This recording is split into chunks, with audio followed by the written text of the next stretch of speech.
The world around me was fading, but I wasn't gone.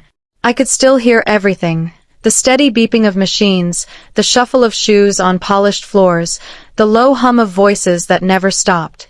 I was trapped somewhere between life and death, locked inside a body that refused to move. The doctors called it a coma. I called it a prison. And the cruelest part, I could hear the people I loved most planning my future, as if I was already dead.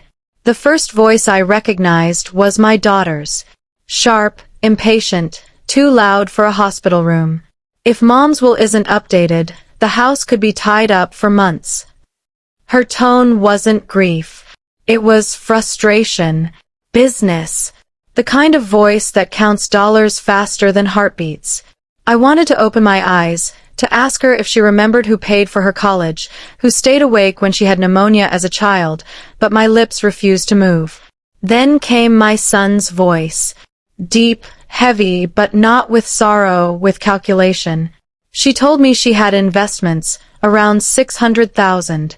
The house, the savings, there's enough to split if we handle it right. Handle it right. That phrase stuck like a thorn in my mind. I'd spent a lifetime handling everything right so they could have more, be more, live better.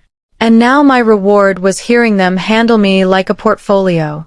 I felt tears build behind closed eyelids. Could they see them? Did they notice? No, they were too busy arguing about lawyers and signatures, pretending it was for my sake. My daughter sighed dramatically. She wouldn't want to live like this. It's cruel. Cruel. Was it cruel to be alive? To hold on when everyone wanted you to let go? I tried to move my fingers. Nothing. I tried to lift my head. Nothing. Only the faint rhythm of the heart monitor reminded me I was still here, still human, still fighting in silence. The nurse came in then. Her name tag read Lynn. She didn't see a patient. She saw me. She checked my vitals, adjusted the blanket, and leaned close. Her voice was soft, certain, warm. Still hanging in there, Mrs. Romero. Don't let them count you out. Count me out. Those words lit something inside me, a spark in the darkness. Someone believed I was still in here. Someone remembered that I was more than tubes and silence. When Lynn left, my daughter whispered again, quieter this time. Rick, we can't drag this out. The lawyer said we need to think about power of attorney. Then do it, my son muttered. Before Haley finds out. Haley, my granddaughter, the only one who still visited without asking for anything. I could almost smell her vanilla shampoo, hear her laugh echoing from our last afternoon fixing the backyard fence together. She came because she loved me, not because of what I owned. I wanted to scream her name, to warn her that the people she trusted were already turning the home I built into a battlefield. But the scream stayed buried inside, swallowed by the mechanical rhythm of survival. The lights dimmed as the day ended. My children left, heels clicking, doors closing, voices fading. The silence that followed was louder than anything before. And in that silence, something inside me hardened. I thought of every night I worked double shifts so Rick could buy textbooks. Every weekend I cooked extra just so Emily could take leftovers home. Every small sacrifice I made that they now measured in property value. They thought I was sleeping. They thought I was gone. But I was listening, remembering, recording every word. Because one day soon I would wake up, and when I did, there would be no tears, no begging for love. Only clarity. Only truth. They thought the inheritance waiting for them was money. They were wrong. The only thing they'd inherit from me now was justice. My fingers twitched, just once, a small rebellion, invisible to them but enormous to me. The machines beeped faster for a second. I smiled inside the darkness. Let them talk. Let them plan. The woman they were dividing like an estate was still here, alive, awake, and ready. Because this story wasn't ending in that hospital bed. It was only beginning. The next day, the sound of voices pulled me out of the dark again. I knew those voices now. Sharp edges of familiarity that once meant comfort, now cutting deeper than any knife. My daughter Emily was speaking to someone on the phone. Her tone wasn't gentle, it was rehearsed. The voice of someone trying to sound sad for the sake of appearances. Yes, the doctor said it's been 3 weeks. No progress. We'll have to make some decisions soon. Decisions. That word again. Not about love. Not about hope. About logistics. Her heels clicked across the floor as she paced beside my bed. If we don't do something soon, we'll lose months dealing with probate. I just don't want things to get complicated. Complicated. That's what she called my life. Complicated. I wanted to shout, I'm not a file in your cabinet, Emily. I'm your mother. But the words stayed buried, strangled by silence. A moment later, the door creaked open. My son, Rick, entered, his cologne arriving before he did. Heavy. Expensive. Artificial, like everything else about him now. He dropped into the chair beside her. Any change? No, she sighed, exasperated. She looks the same. Honestly, I don't think she's coming back. Well, we can't just wait forever, he muttered. We need to think about the house, the accounts. Haley's already asking questions. Haley again. My sweet granddaughter. The only one whose visits weren't followed by paperwork. Rick lowered his voice. She's young, idealistic. Don't let her meddle. Once we have control, we'll handle it. Handle it. Handle me. If only they knew how alive I was inside that quiet body, how every word carved a scar I'd never forget. My chest tightened as they spoke of me like a business strategy, of my home like a trophy. Emily sat on the edge of my bed, brushing non-existent dust from the blanket. You know, she always said she wanted to donate part of her savings to that women's shelter. Rick groaned. Yeah, half, wasn't it? Ridiculous. We can't let that happen. We'll tell the lawyer she wasn't of sound mind. Good idea, she murmured. We'll have to move fast before before it's too late. Too late. For who? For me or for their plans? Inside my mind, memories spilled like old film reels. Emily crying in my kitchen when her first marriage fell apart. Me holding her, telling her she was strong. Rick calling me at midnight when his business failed, begging for help. I never said no. Not once. And now they sat here, rewriting my life like a bad contract. The door opened again, and the air changed. Softer. Kinder. It was Lynn, the nurse. Her presence silenced their conversation. She smiled politely, checking the monitor. How's our fighter doing today? She said gently. Our fighter. The words wrapped around me like a blanket. Rick chuckled, a dry, empty sound. Fighter? She's not responding. Isn't it just reflexes at this point? Lynn's eyes flicked toward him, not angry but steady, unflinching. You'd be surprised what people can hear, Mr. Romero. Sometimes the ones who look the quietest are the ones listening the most. For a second, the room froze. My heart monitor beeped louder, almost as if it understood her. Emily shifted in her seat. Are you saying she can hear us? I'm saying, Lynn said calmly, if it were me, I'd be careful what I said around her. And then she left.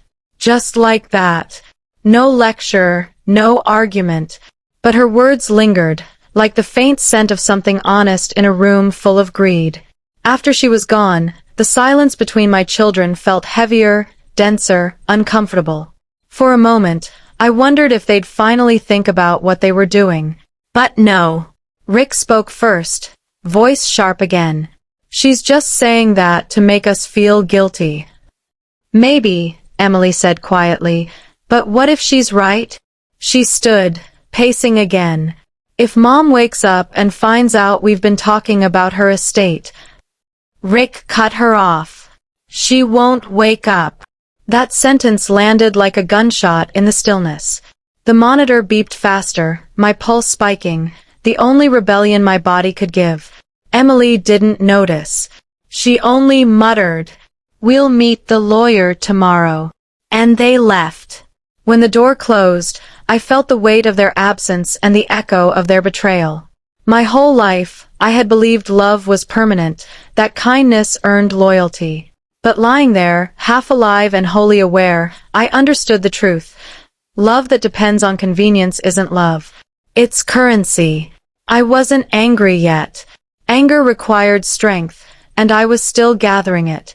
But deep inside, a new part of me was waking, something sharper, colder, unbreakable. I would wait. I would listen. And when the time came, I wouldn't just wake up. I'd rise with every memory of their greed carved into my bones. Because forgiveness can't be forced. And some lessons need to be learned the hard way.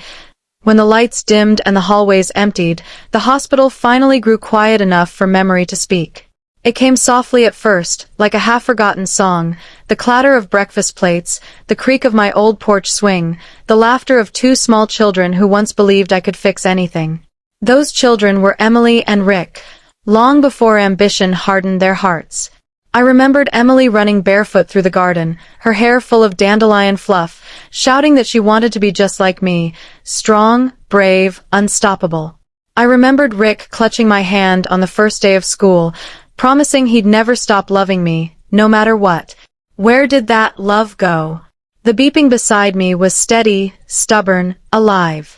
It reminded me of my own pulse, proof that something inside refused to quit. I followed that sound, diving deeper into memory.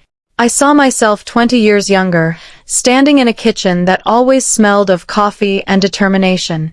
Back then I worked double shifts at the clinic, patched clothes instead of buying new ones, counted coins to make rent. I never told the kids how many nights I cried in secret when bills stacked higher than paychecks. I only smiled, saying everything was fine, because that's what mothers do. They bleed quietly so their children never see the wound. Every sacrifice had been for them, every missed holiday, every borrowed hour of sleep. And now, as they whispered over inheritance, I realized I'd built them a castle of comfort while burying myself beneath its stones. Something flickered across my eyelids, not light, but resolve. The kind that comes when pain hardens into purpose. Maybe I couldn't move yet, but I could think, plan, remember. Memory was my weapon now. I started cataloging every word they said. The dates. The tone. The way Emily's voice dropped when she talked about lawyers. The way Rick used the word assets, like it was affection. They thought they were safe inside my silence. But silence can be the most dangerous witness of all.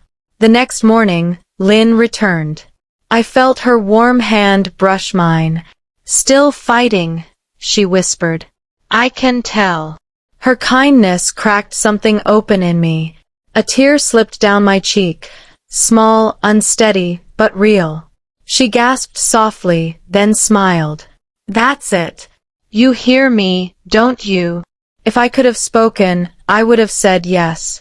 I would have told her she was the reason I still believed goodness existed. When she left, the room filled again with the sound of machines and the low hum of fluorescent light.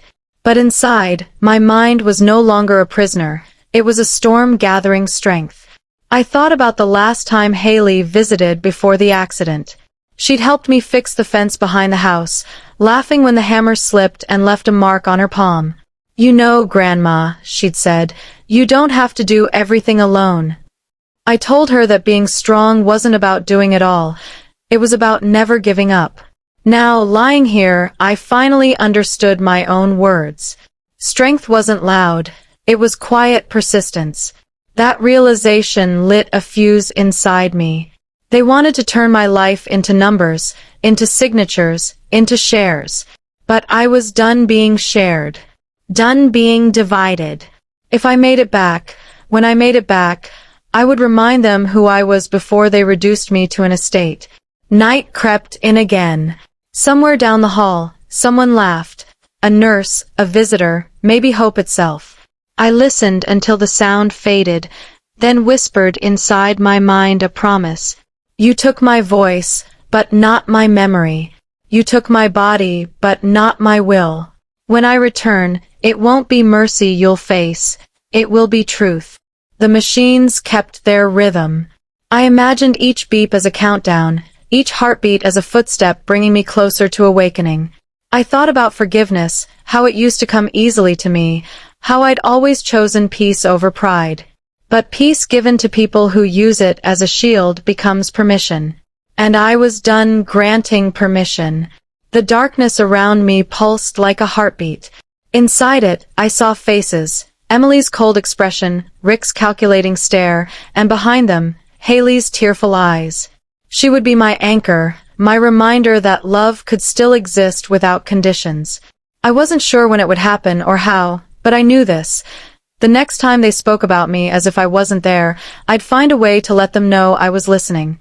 Because I wasn't the helpless figure they imagined. I was the storm they created, silent for now, but coming back stronger. And when I opened my eyes, the world that betrayed me would finally have to face the woman they tried to bury while she was still breathing. It didn't happen all at once. It began with a flicker, a tiny spark inside the dark ocean I'd been drowning in for weeks. A sound, softer than breathing.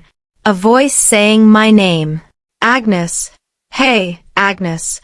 Can you hear me? That voice. Lynn. The one person who spoke to me as if I was still alive. I wanted to answer.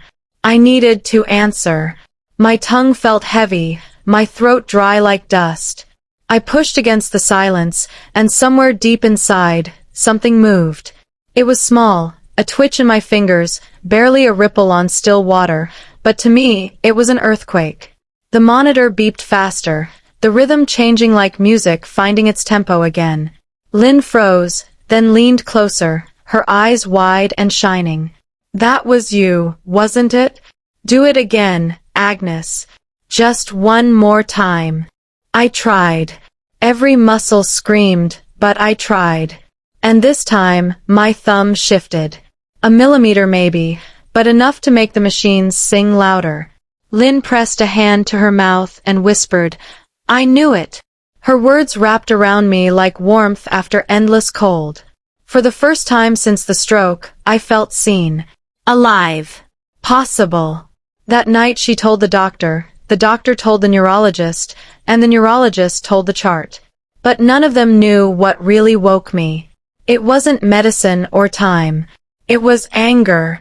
It was love turned inside out, sharpened by betrayal. Days blurred. Tests. Lights. Voices. Sometimes I heard Rick talking to someone in the hallway. It's great she's stable, he'd say, but recovery at her age? Unlikely. Each word was a challenge. Each doubt, a dare. By the fourth morning, I could move my hand enough for Lynn to place a pen between my fingers. Try, she said gently. Write something, anything. The pen felt heavier than a hammer. My hand trembled as I scrawled a shaky line across the page. Not words yet, but proof.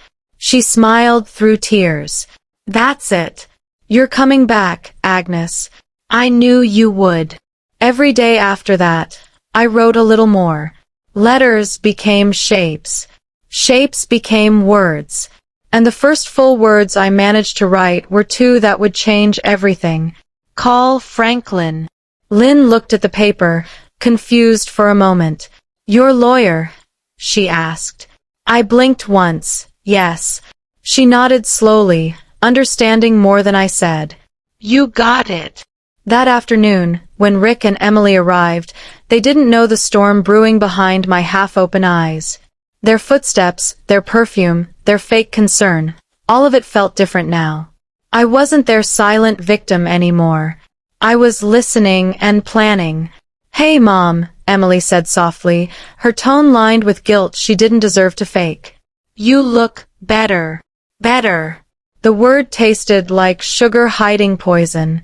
Rick leaned against the wall, arms folded. Doctor says she's responding. That's good, right? Of course, Emily replied.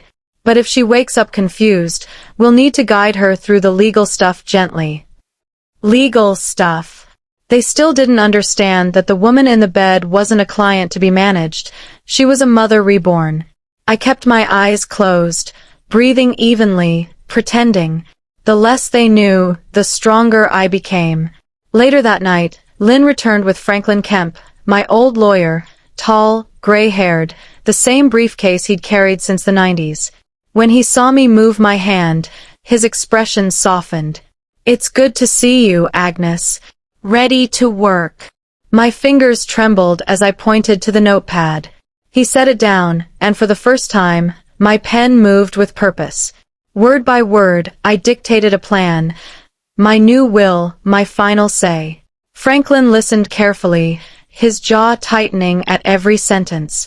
When I finished, he nodded once. I'll make it airtight. As he packed his papers, Lynn whispered, Do you want your children to know? I blinked no. Not yet. Let them keep pretending I was helpless. Let them talk about selling my house, dividing my life, while I rebuilt it quietly beneath their noses. Every muscle in my body ached, but my spirit felt lighter than it had in years. I wasn't waiting to be saved anymore. I was saving myself. The next morning, the nurse helped me sit upright for the first time. My legs trembled like young trees in the wind, but they held. The mirror across the room caught my reflection, pale, frail, older. But in my eyes, I saw something new, steel. Rick and Emily walked in mid-afternoon. When they saw me sitting up, their smiles faltered. Mom, Rick stammered, you're awake. I met his gaze, steady, wordless. Emily forced a laugh. You probably don't remember much, do you? Oh, I remembered everything. I blinked once, deliberately. The machines behind me kept their slow rhythm, a perfect soundtrack to their discomfort. They had no idea that while they plotted my end, I'd already written their beginning, the beginning of accountability. For years, they thought I gave them everything. Now, I would finally give them truth. Freedom didn't taste like I remembered. It tasted like air filtered through hospital vents, thin, sharp, almost unreal. But to me, it was enough. Because every breath I took was one they didn't expect. Within days, I could sit, eat, and speak in whispers. My body trembled with every movement, yet every tremor reminded me that I was back, not just breathing, but present. The first time I stood without help, Lynn cried quietly. You're a miracle, Agnes, she said. I smiled faintly. No, just a woman who finally opened her eyes. She laughed softly, not realizing how literal that was. Rick and Emily visited often now, suddenly devoted, suddenly caring. They came bearing flowers, fake smiles, and subtle questions. How are you feeling, Mom? Do you remember anything? I would smile, nod weakly, pretend confusion. The more they believed I'd forgotten, the safer my truth became. They thought guilt could be erased with bouquets. They thought I'd slip back into the quiet, obedient version of myself. But the woman they'd left to die was gone. Behind the small talk, I watched them study me, the way Rick's eyes flicked toward the folder on my nightstand, the way Emily leaned too close, pretending to adjust my blanket while scanning the paperwork. They were searching for something. My will, my accounts, my weakness. And that's when I decided to turn my silence into strategy. When Franklin returned 3 days later, I had my voice back. Raspy, fragile, but clear enough for purpose. We'll keep the new documents off record until I'm home, I told him. Copies only. Originals stay with you. He nodded, his eyes warm with quiet admiration. You've thought of everything. I've had time, I whispered. A coma gives you plenty of that. We finalized everything that day. A new trust fund for Haley. A separate clause naming Nurse Lynn as beneficiary to a small grant, a thank you from a woman who never forgot kindness. And as for Rick and Emily, they would receive something too, not money, but memory. A detailed record of every debt, every sacrifice, every dollar and ounce of love I'd given them. A ledger of motherhood written in truth. Lynn stayed late that evening, helping me pack the few things I wanted to bring home. She folded my sweater neatly and asked, "You sure you're ready?" "More than ready," I said. When the discharge papers were signed, I felt something shift inside me, not just strength, but power. Quiet, deliberate power. The kind that doesn't shout. The kind that simply waits. The hospital doors slid open to sunlight I hadn't seen in weeks. The air hit my face cold and clean. Haley stood by the car, her eyes wide, her smile trembling between joy and relief. "Grandma!" she cried, rushing to me. She wrapped her arms around me gently, afraid I might break. "You're really okay?"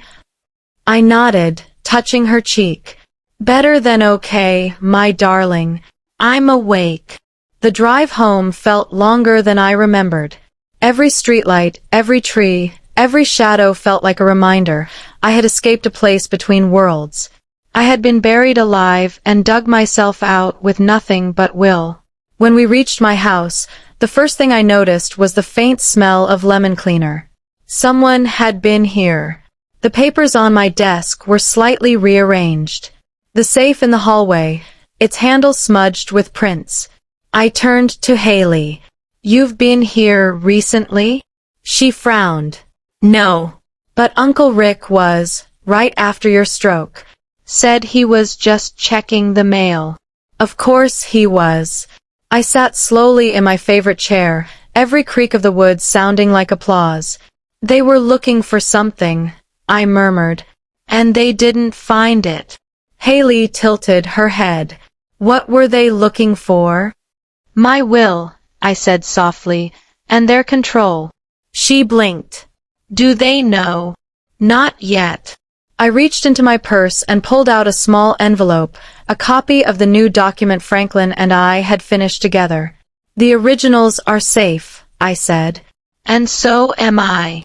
Haley sat beside me, gripping my hand. "You could tell them, end it." I smiled faintly. "No, my dear. Let them twist a little longer. Let them wonder which version of me they're dealing with now." That night, I made tea for the first time since the stroke. The sound of boiling water was strangely soothing, normal, grounding. The smell of chamomile and mint filled the air, the same scent Haley used to bring me when she was small. As I sat by the window, the house quiet and alive with memory, I realized something. Peace doesn't always come after forgiveness. Sometimes it comes after truth.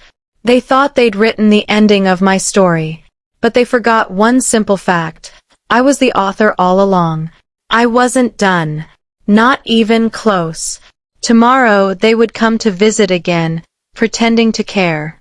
And tomorrow I'd be ready. The smile they'd see would be warm.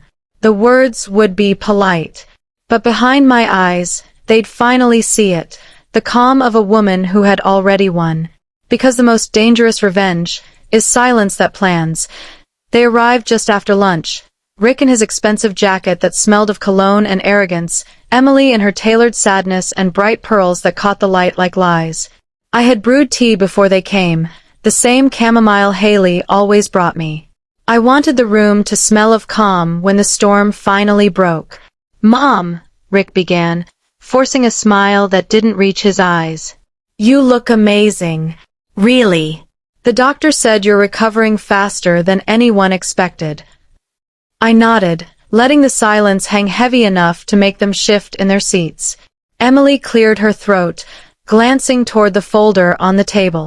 We wanted to talk about some practical things. Just paperwork, Nothing serious." Paperwork. The word tasted bitter now. I gestured for them to sit. "Go ahead." The sound of my voice startled them both. Low, steady, unshaken. Rick blinked, his jaw tightening. We just thought maybe we should make sure everything's still in order, that you're not overwhelmed, he said carefully. The house, the accounts. I let him finish, watching every flicker of his expression, every calculation running behind his eyes. Then I spoke softly. You've already discussed all of that, haven't you? Emily frowned. What do you mean? I smiled, a slow, knowing curve that made her look away. 3 weeks, I said. That's how long I was in a coma. 3 weeks of machines, tubes, and your voices. Rick's face paled. Emily froze mid-breath. Mom, you couldn't have. I heard everything, I said quietly. Every word, every plan, every price tag you put on me. The air thickened. The clock ticked too loudly. For the first time, I saw guilt ripple across their faces, not for what they did, but for being caught. Rick stood abruptly. You're mistaken. People say things when they're scared. We didn't mean. Scared of what? I interrupted. That I'd wake up? That you wouldn't get what you thought you deserved. Emily's voice broke. Mom, it wasn't like that. We were trying to prepare. I leaned forward, meeting her eyes. You were trying to replace me before I was gone. They had nothing left to hide behind. I told them about the nurse, about Lynn's warning that I might hear them, about the moment I realized silence was power. I watched their composure crumble as I spoke, slow and deliberate, each word a nail sealing the coffin of their deception. Do you remember, I asked, what you said about selling the house? About my will? About that donation nonsense? Emily's lip trembled. Rick muttered something under his breath, something like regret, something too late. I reached for the folder on the table and slid it toward them. You wanted paperwork. Here it is. Rick hesitated before opening it. As his eyes scanned the pages, color drained from his face. Emily leaned in, reading over his shoulder. You changed everything, she whispered. Yes, I said calmly. I changed everything the moment I realized I was worth more than what you could inherit. They stared at me, speechless. I continued, my tone even. The accounts are gone, transferred. The house is held in trust. Haley is executor, and Lynn has power of attorney if anything ever happens again. Rick's voice rose. A nurse? You gave authority to a nurse. She treated me like a person when my own children treated me like paperwork, I said. That's why. Emily's tears came fast now. So we get nothing? I met her gaze, steady and cold. You get truth. And that's more than you earned. Silence filled the room, the kind that weighs more than words. Rick slammed the folder shut. This is cruel. No, I replied softly. It's clarity. He turned to leave, his footsteps angry, his pride louder than his apology. Emily lingered a moment longer, eyes wet, voice small. I don't understand how you could do this. I stood slowly, my cane firm against the floor. You taught me how. Every time you measured my love in money, every time you walked out without looking back, you were teaching me to stop giving so much away. She flinched like the words themselves burned. Then she turned and followed her brother out the door. When it closed, the house exhaled. I stood in the middle of the quiet, surrounded by the echoes of a war I'd finally won without raising my voice.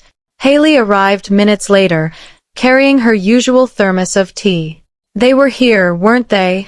She asked softly. I nodded. They know now. She set the tea on the table and squeezed my hand. Are you okay? I smiled faintly. Better than I've been in years. We sat together as sunlight spilled across the floor. Outside, the wind rattled the windows, not with warning, but release. For the first time since the stroke, I felt something I hadn't felt in decades. Peace earned through truth. They had fought for my inheritance. But what they never realized was that the real inheritance was mine. My voice, my power, my freedom to finally choose myself. After the confrontation, the house felt different.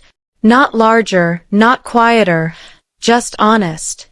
For the first time in years, silence didn't feel like punishment. It felt like peace. I stood by the window that evening, watching the sunset melt into gold and crimson over the garden I once built with my bare hands. The same garden where Emily used to chase butterflies and Rick used to play with his toy trucks, long before money replaced love in their eyes.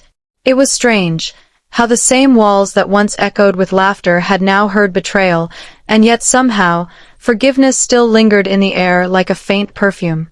Haley joined me at the window, holding 2 mugs of tea. "You did the right thing, Grandma," she said softly. I looked at her, the only one who had loved without condition. "Sometimes the right thing doesn't feel easy," I said. "It just feels necessary." She smiled.